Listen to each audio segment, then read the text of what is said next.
कहानी की शुरुआत होती है एला से, जो एक बहुत ही प्यारी सी और समझदार सी लड़की होती है। पर वहीं पर जब वो आज प्रेग्नेंट थी, तब वो अपने बेबी के आने से बहुत ज़्यादा खुश थी। पर वहीं पर वो अपने हस्बैंड से भी बहुत ज़्यादा प्यार करती थी और उनकी फैमिली से भी।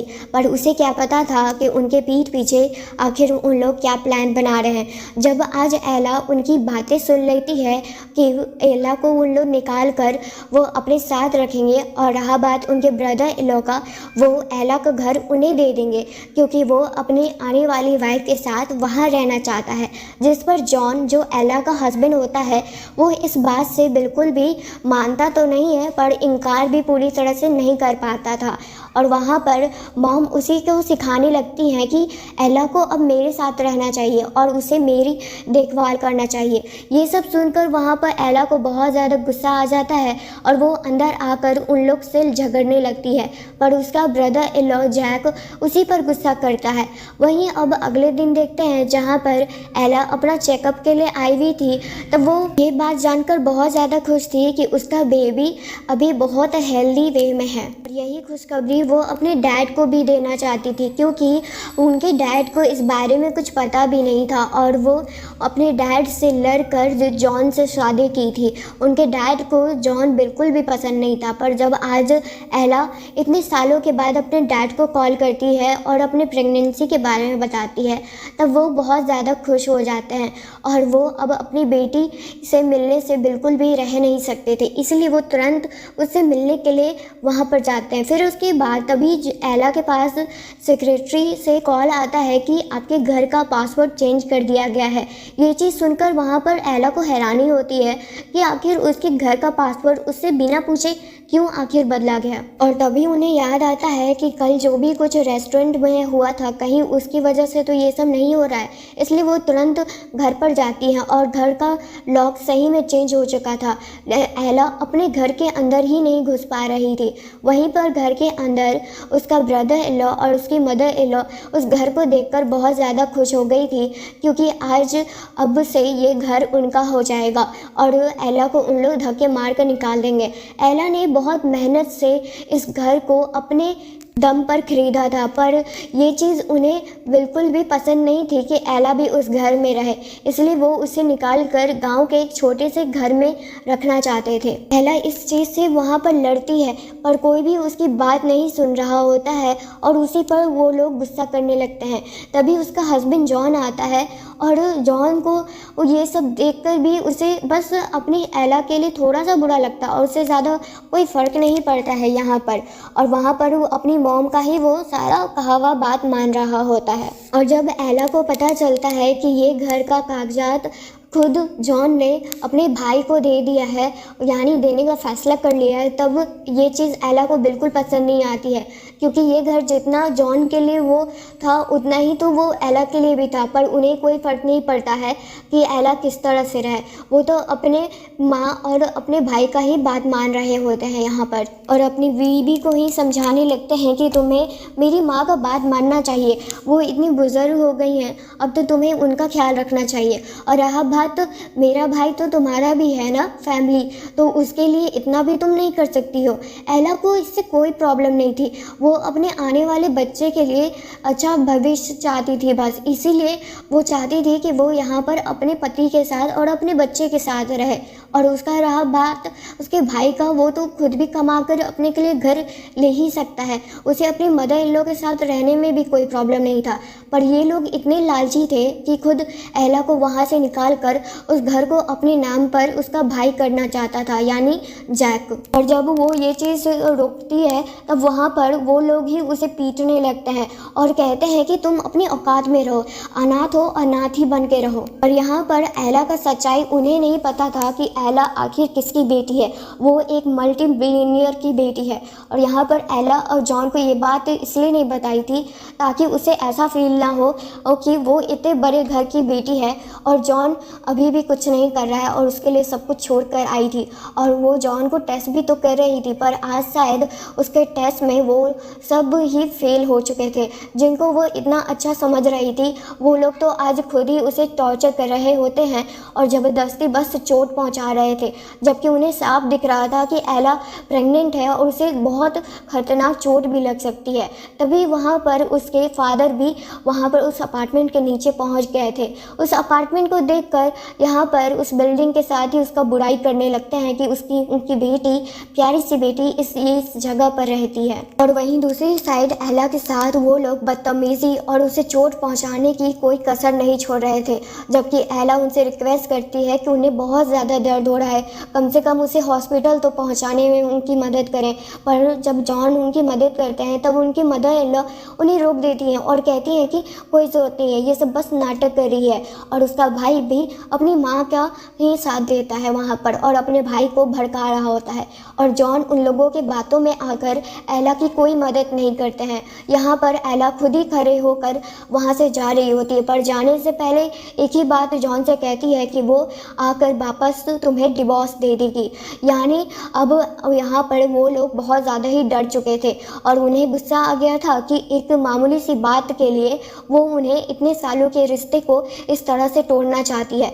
यहाँ पर मॉम और जैक दोनों को ये बात सुनकर ज़्यादा ही खुशी मिल रही थी, क्योंकि उन्हें लगा था इस गरीब लड़की को यहाँ से निकाल कर और उसका घर हत्या कर अब जॉन का शादी किसी अमीर लड़की से करवा देंगे। इसीलिए वो खुद ही उस वहाँ पर डिवोर्स पेपर लेकर आए थे और एला को चोट पहुँचाते हुए कहते हैं कि हम तुम्हें इतनी आसानी से यहाँ जाने नहीं देंगे, तुम्हें पहले इस डिवोर्स पेपर पर साइन करना होगा, फिर इसके बाद ही तुम यहाँ से जा सकती हो। और एला इतने दर्द में थी कि उसे बस अपने बच्चे की फिक्र थी, इसीलिए वो उस पेपर पर साइन कर ही देती है और आखिरी पेपर पर साइन करने ही वाली थी।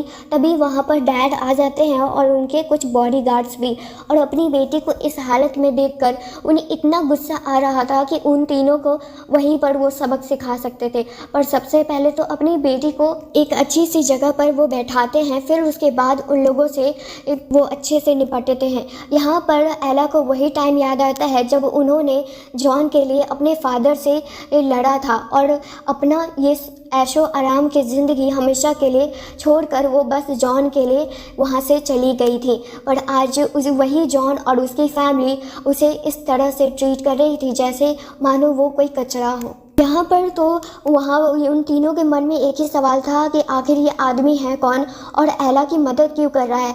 यहाँ पर उन लोगों के मन में गंदे थॉट भी आने लगते हैं कि ये एला का कोई ज़रूर शुगर डैडी होगा, इसी की वजह से शायद ये घर भी ये लड़की खिदिर पाई है। और यहाँ पर एला उन लोगों की नीयत अच्छे से समझ गई थी।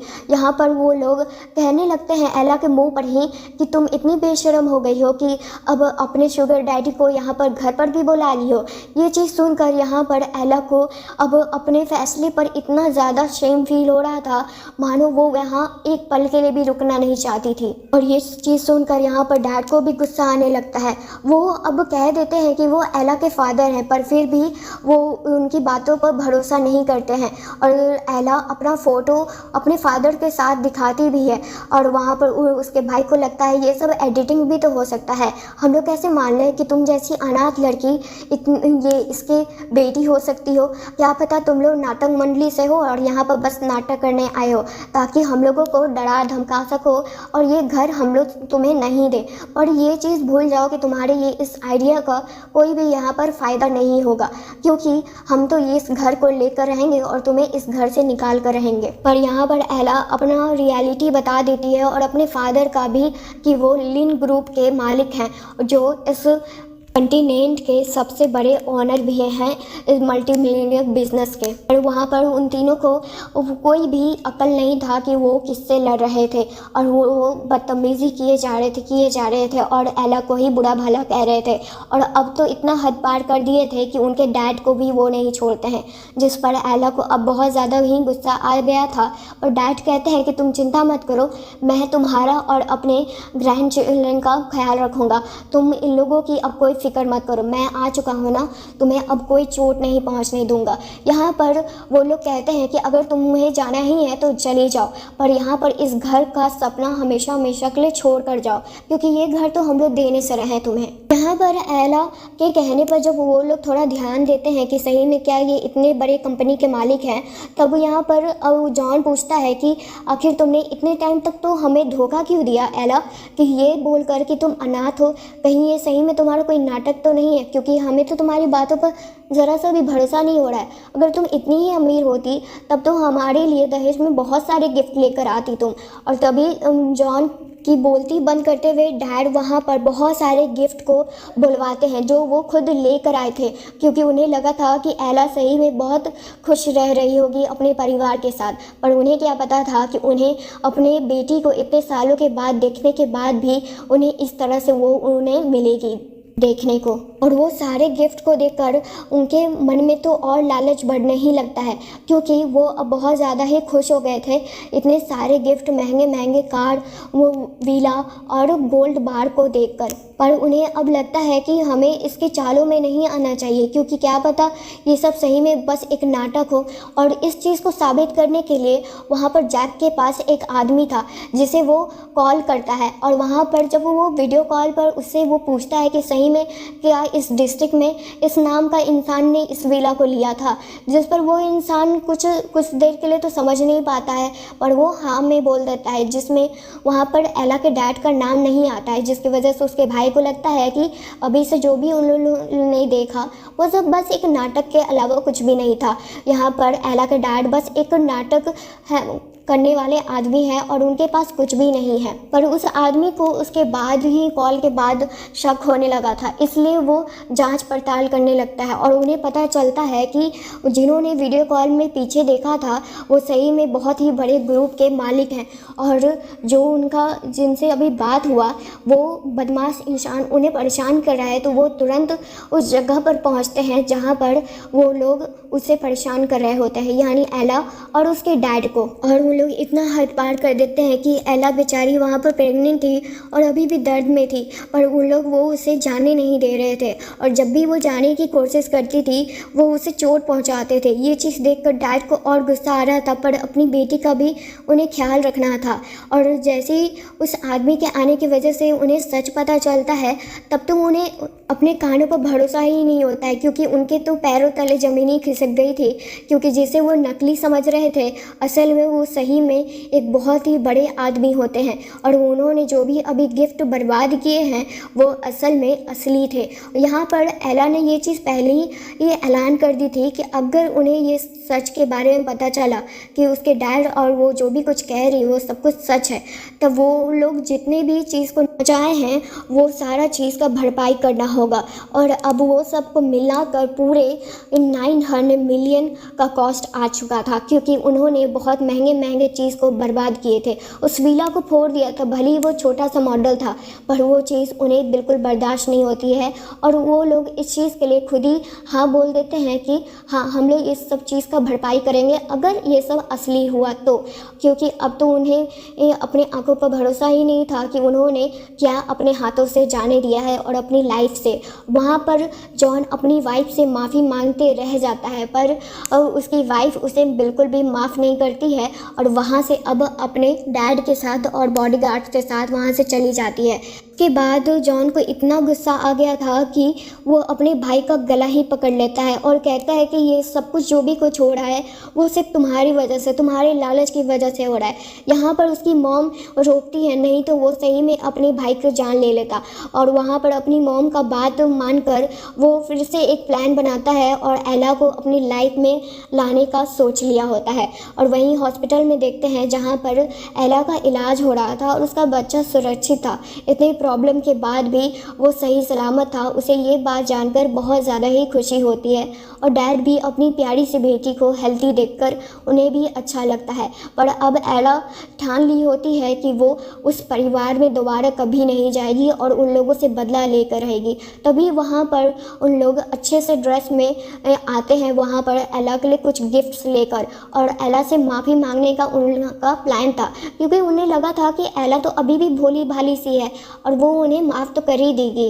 और वहाँ पर उसका ब्रदर इन लॉ, यानी जो एला का ब्रदर इन लॉ था, वो भी माफ़ी मांगता है अपने घुटने पर बैठकर। पर यहाँ पर एला बिल्कुल भी टस से मस नहीं होती है, वो उन्हें ज़रा सा भी भाव तक नहीं देती है और उन्हें माफ़ करने के लिए ये थिंकिंग तो उनके दिमाग में भी नहीं आ रहा था। और जब वो वहाँ पर एला के डैड ये सब तमाशा बस देख ही रहे होते हैं, तब वहाँ पर वो उसे वार्न भी करते हैं कि मेरी बेटी चुपचाप तुम्हें कह रही है ना यहाँ से जाने के लिए, तो चले जाओ, नहीं तो अब मैं देखो तुम्हारे साथ क्या करता हूँ। यहाँ पर मॉम अब बहुत ज़्यादा भड़क चुकी थी और कहती है कि हमने माफ़ी भी मांग ली और इतने साल तक तुम्हारा ध्यान भी तो रखा है, कम से कम इतना भी नहीं कर सकते हमारे लिए। और ये चीज़ सुनकर यहाँ पर डैड के मन में एक प्लान आता है और वो यहाँ पर जॉन को 20 मिलियन दे देते हैं, जो देख वहाँ पर वो लोग बहुत ज़्यादा खुश हो गए थे और उन्हें लगा था कि अब तो उनका लाइफ सेट है, वो घर भी उन्हें मिल जाएगा और ये 20 मिलियन भी मिल गए। और ये चीज़ सुनकर वो यहाँ से जाने ही वाले थे, पर उससे पहले ही एला के डैड अपने वकील को कॉल कर देते हैं और कहते हैं कि यहाँ पर 3 लोग मुझे ब्लैकमेल कर मेरा पैसा ले लिए हैं, वो भी 20 मिलियन। और इस कमरे में CCTV कैमरा भी है जहाँ पर मैं अपनी बेटी के साथ रुका हुआ हूँ, तुम लोग आकर प्रूफ ले सकते हो। और ये चीज़ सुनकर वहाँ पर तीनों बहुत ज़्यादा ही डर चुके थे, क्योंकि पर कोई मामूली इंसान तो नहीं थे और उनके सामने केस लड़ना बेवकूफ़ी ही होगी, क्योंकि उन्होंने जितना भी कुछ एला के साथ किया है उसके हिसाब से तो उन्हें सज़ा तो मिलेगी ही और उल्टा और भी केस उन पर लग सकते हैं। इसीलिए वहाँ पर जॉन से एला के डैड कहते हैं कि अगर तुम मेरा 20 मिलियन अभी के अभी दोगे और डिवोर्स पेपर पर साइन कर दोगे तो मेरे लिए अच्छा होगा, तो नहीं तो मैं तुम तीनों को जेल की हवा इतने सालों तक खिला सकता हूँ जितना तुमने सोचा भी नहीं होगा। और उसके बदले में अब तो तुम्हें वो घर भी नहीं मिलने वाला है जिसके लिए तुम लोग लालची बने फिर रहे हो। और यहाँ पर जॉन, उसकी मॉम और उसका भाई तीनों बहुत ज़्यादा ही डरे हुए थे, इसलिए डैड जितना भी कुछ कह रहे होते हैं वो उनकी बातों में आ जाते हैं और सब कुछ मानकर वहाँ से चले जाते हैं। और उससे पहले उस डिवोर्स पेपर भी साइन कर चुके थे वो। एला बहुत ज़्यादा उसके बाद दुखी थी, क्योंकि उसे तो अपने आँखों पर बिलीव नहीं हो रहा है कि वो ऐसे इंसान से प्यार की थी जो उसके लिए कभी भी कदर तक नहीं करता था। उसे तो ये तक नहीं पता था कि एला को एप्पल से एलर्जी है, और जब भी एला एप्पल लेकर आती थी घर तो वो सिर्फ उसके लिए लेकर आती थी, कभी जॉन उसकी फ़िक्र तक नहीं करता था। प्रेग्नेंट होने से पहले एला ही बहुत ज़्यादा मेहनत किया करती थी और अपने परिवार का ख्याल रखा करती थी, अपने ब्रदर इन लॉ का, अपनी मदर इन लॉ का, अपने हस्बैंड का, पर कोई उसकी कभी कोई फिक्र नहीं करता था। उसे क्या चाहिए उसके लिए कोई नहीं पूछता था। पर अब कोई बात नहीं, अब सब कुछ शायद अब जल्दी ही ख़त्म हो जाएगा, क्योंकि उसके डैड अब उसके साथ हैं। यहाँ पर घर पर भी जॉन को और उसकी मॉम को एहसास होता है कि उन्होंने एला के साथ इतने सालों तक बहुत बुरा किया है, और उन्हें ये चीज़ साफ दिख रहा था कि एला उनकी बहुत फिक्र किया करती थी। ये सब चीज़ होने के बाद भी मॉम कहती है जॉन से कि तुम्हें एला से फिर से माफ़ी मांगना चाहिए और हमें तीनों को जाकर फिर से माफ़ी मांगना चाहिए। जबकि यहाँ पर जॉन इस चीज़ के लिए मना करता है, पर फिर भी आखिरी बार वो फिर से कोशिश करना चाहता है ताकि एला ये चीज़ सबके चीज़ के लिए उसे माफ़ कर दे और उसके परिवार को। यहाँ दूसरी साइड एला को पता चलता है कि वो तीनों फिर से आ गए हैं उसे परेशान करने के लिए, पर एला अपने मन में ये चीज़ तो ठानी हुई थी चाहे कुछ भी हो जाए वो उनके बातों में नहीं आने वाली है, और अपने डैड के साथ उन लोगों से वो उस केस पर भी लड़ रही होती है। जो भी कुछ एला के साथ डोमेस्टिक वायलेंस हुआ था उन सब की सज़ा भी तो उन्हें मिलेगी ही। जब वो लोग फिर से आते हैं उसे माफ़ी मांगते हैं, पर फिर भी एला इस बार भी उसे माफ़ नहीं करती है। तब वहाँ पर वो तीनों अपनी आखिरी उम्मीद भी हार चुके थे, क्योंकि अब कोई भी फ़ायदा नहीं था कि एला उन्हें अपने लाइफ में दोबारा से लेकर आएगी। यहाँ पर जॉन को लग रहा था कि वो उसके बच्चे के लिए तो कम से कम उसे माफ़ कर देगी, पर यहाँ पर एला कहती है तुम्हें मेरे बच्चे की टेंशन लेने की ज़रूरत नहीं है, उसके लिए मैं खुद ही कैपेबल हूँ। जब मैं तुम तीनों को पाल सकती हूँ तब तो ये मेरा खुद का बच्चा है, इसके लिए तो मैं सब कुछ करूँगी। और अब तो सीधे जॉन से उनका मुलाकात वहाँ अब कोर्ट में ही होता, और उन तीनों के जाने के बाद यहाँ पर एला को दर्द शुरू होने लगता है और अब वो ऑपरेशन रूम में जाती है और अपने प्यारे से बेबी को जन्म भी देती है। उसके बाद वो अपने डैड के साथ यहाँ पर कुछ महीनों के बाद ही देखते हैं, जहाँ पर एला और जॉन का डिवोर्स पूरा हो चुका था और उन तीनों को उसकी सज़ा मिल चुकी थी, जिसके लिए जॉन अभी तक एला से माफ़ी मांग रहा था। और एला अब अपने लाइफ में आगे बढ़ते हुए वहाँ पर जॉन को पीछे छोड़कर जा चुकी थी हमेशा के लिए। और यहीं पर ये कहानी ख़त्म हो जाती है।